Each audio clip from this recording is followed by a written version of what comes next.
और आपस में कहने लगे भाई हम इस लड़के को नहीं मारेंगे, नहीं मारेंगे, नहीं मारेंगे। चारों के हाथ कांप जाते हैं। उस समय बूढ़ा जल्लाद ने बोला भाई ये काम तो तुमने ठीक किया, इसको मारना तो नहीं चाहिए, लेकिन दृष्टबुद्धि ने निशानी मंगाई, निशानी क्या ले जाकर के देंगे?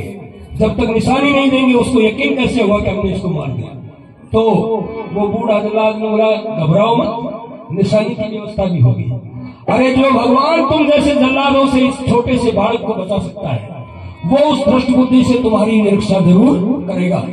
घबराओ मत लोगों। उस लड़के के बाएं पैर में 6 आंगली थी, 6 आंगली, और वो छठी आंगली कोई काम भी नहीं आ रही थी, इसलिए उसका एक नाम छंगा भी था। माया थी भगवान की, कुछ रेख कर्म की अड़ गई, और फिर अचानक जल्लादों की निगाह उस छठी आंगली में, छठी आंगली के निगाह पड़ी, और वो बूढ़ा जल्लाद ने बोला रे देखो यो छठी आंगली काट लो, सांप भी मर जाएगा, लाठी भी बच जाएगी। लोगों उस समय अब सोच समझते हैं,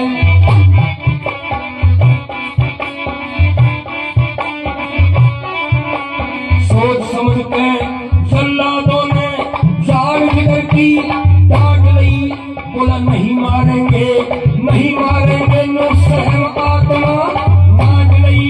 कह राधे श्याम दोस्तों ना यो सब ने मालूम बांट ली। और उस लड़के के बाएं पैर की छठी आंगली काट ली, उस लड़के के बाएं पैर की छठी आंगली काट ली, उस लड़के के बाएं पैर की छठी आंगली काट ली। तो लगा धर्म की काट ली,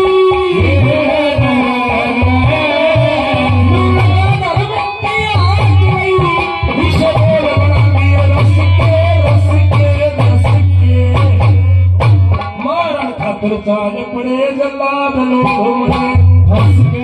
लोगों जल्लादों ने छठी आंगली काट ली और थोड़ा सा खून एक कटोरे में डाल के और उस लड़के को वहीं पर जिंदा छोड़ देते हैं, और दृष्टबुद्धि को लाकर के वो छठी आंगली दिखा दी। ले महाराज जो तेरे काम कर उसके अंदर की निशानी देख।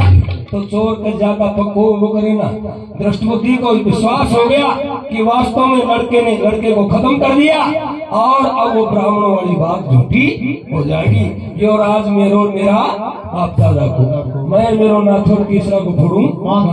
लोगों अब इससे आगे कथा यथावत और सुनाई जाएगी, पर इसी बीच में सब लोगों को अब बूंदी खिलाई जाएगी, बूंदी के साथ साथ नमकीन मिलाई जाएगी, और फिर बूंदी खा के चाय, बूंदी खा नमकीन खा करके चाय पिलाई जाएगी। बोले भक्तों भगवान की। तो एक बार श्रद्धा करके जोरदार जयकारा लगाएंगे। बोले गंगे मैया की, बोले शंकर भगवान की, बोले शीतलदास जी महाराज की।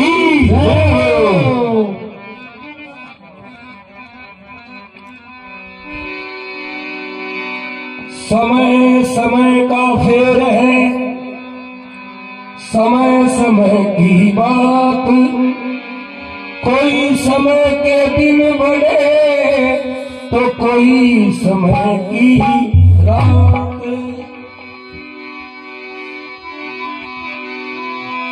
जल्लादों ने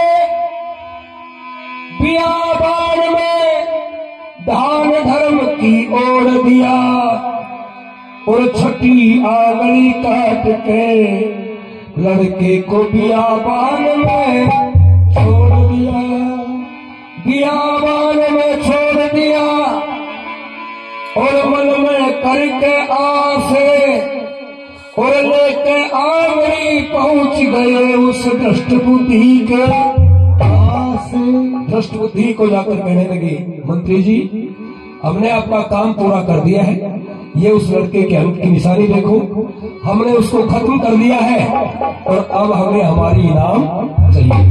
दृष्टबुद्धि राजी हो गया, और इनाम के हीरे मोती मणि कड़ी नीलम पुखराज नगीने अनमोल रत्नों के खजाने लौटा दिए जल्लादों को। राजी कर दिया जल्लादों को, क्योंकि राज बच गया।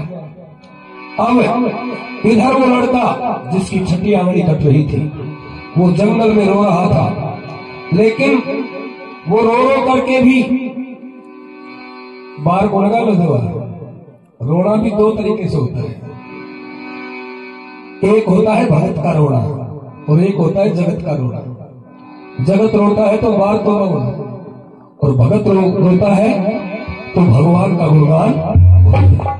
तो लड़का उस बियाबान जंगल में भी एक ही आवाज लगा रहा था, और आप भी मेरे साथ साथ बोलेंगे। तो लड़का क्या कह रहा था? श्री कृष्ण गोविंद हरे मुरारे, हे नाथ नारायण वासुदेवा। श्री कृष्ण गोविंद हरे मुरारे, हे नाथ नारायण वासुदेवा। श्री कृष्ण गोविंद हरे मुरारे, हे नाथ नारायण वासुदेवा। हे नाथ नारायण वासुदेवा, हे नाथ नारायण वासुदेवा, हे नाथ नारायण वासुदेवा। श्री कृष्ण गोविंद हरे मुरारे, हे नाथ नारायण वासुदेवा। श्री कृष्ण गोविंद हरे मुरारे, हे नाथ नारायण वासुदेवा।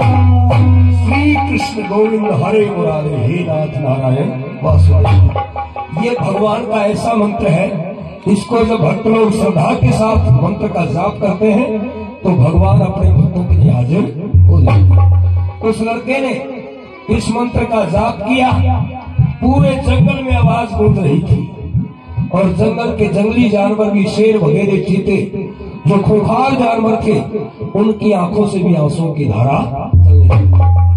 जब भगत दुखी होता है तो सारा जगत दुखी हो जाता है। सज्जनों, लड़का रो रो करके भगवान के नाम का उच्चारण कर रहा था। इधर उस भगत के रोने से आसमान गूंजने लग जाता है, देवताओं के आसन हिल जाते हैं। भगवान ने विचार किया आज तेरे भक्त पर संकट आ गया। उसी समय माया भगवान की, जब ये लीला रचता है ना, तो आग में बाग लगा देता है, बाग में आग लगा देता है। उसी समय कुछ करनी कुछ कर्म गति, समय कुछ ऐसा पलटा खा गया।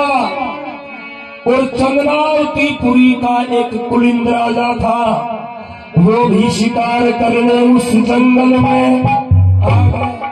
चंद्रावती पुरी का एक राजा था कुलिंद, वो राजा शिकार करने के लिए घोड़े पर सवार होकर के उसी जंगल में आ जाता है। अचानक जंगल में राजा फिरे, शिकार करने के ध्यान में राजा का घोड़ा घूमे था जंगल बियाबान में, और लड़के की आवाज पड़ गई उस राजा के कान। राजा के कान में वो छोटे से बालक की आवाज गई, बड़ी मधुर आवाज आ रही थी।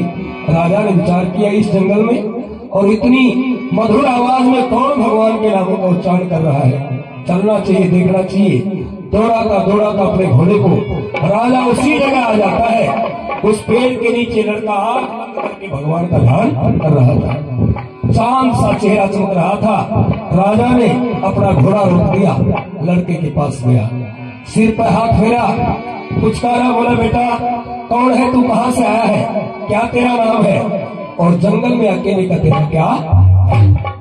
वो लड़का आंख खोल करके कहने लगा महाराज मुझे ये पता नहीं मैं कौन हूँ और यहाँ क्यों आया हूँ ये भी मुझे पता नहीं, लेकिन हाँ इतना जरूर जानता हूँ अगर मेरा कोई माँ बाप है तो वो दीन बंधु भगवान है, अगर मेरा कोई यारा प्यारा रिश्तेदार भाई बंधु गोती नाती है तो वो परम पिता परमात्मा है, उसके अलावा मेरा दुनिया में कोई भी नहीं है। लोगों छोटे से बालक के मुंह से ऐसी भक्ति की और ऐसे दृढ़ विश्वास की बात सुनी, राजा का हृदय प्रसन्न हो जाता है। हे भगवान धन्य है कोई न वो राज भी दे तो ऐसी। लेकिन देखो माया भगवान की और भगवान थी विधना लिखे विधान, और उस लड़के के माँ बाप नहीं और उस राजा के हुई नहीं संतान। उस लड़के के तो माँ बाप नहीं थे और उस राजा के आज तक कोई संतान नहीं हुई थी। तो कहते हैं ना कि तू कानों में खोड़ो राम मिला दियो छोड़ो। राजा ने विचार किया जिसको देना चाहता है उसको छप्पर फाड़ के भी दे देता है। तुरंत राजा ने उस लड़के को अपनी गोद में उठा लिया, बेटा कहकर के घोड़े पर बैठा लिया और दौड़ा दौड़ा घोड़ा चाला राजा अपनी नगरी में आ गया। नगरी में आ गया, महल के बाहर आकर के आवाज लगाता है, रानी बाहर आकर के देखो, आज मैं बहुत सुंदर तोहफा लेकर के आया हूँ।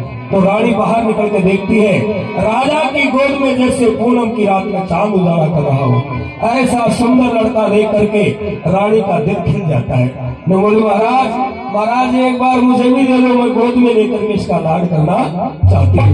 आज तक भगवान ने मेरी गोद नहीं भरी, लेकिन आज मुझे लगता है शायद भगवान मेरी पुकार सुन ली। राजा ने रानी की तरफ लड़का किया, उस समय रानी फिर घबरा गई। बोली महाराज रहने दो, मुझे लगता है आप किसी गरीब का लड़का जबरदस्ती लेकर के आए हो, आप किसी मजबूर का लड़का छीन करके लाए हो, आप चोरी करके लाए हो महाराज। इसकी माँ रोती होगी, इसका बाप रोता होगा, इसका परिवार रोता होगा, ले जाओ जहां से लाए हो वहीं पर वापस भेज दो। उस समय राजा बोला, रानी मुश्किल से तो मैं ले आया और तू कहती वापस भेज दो।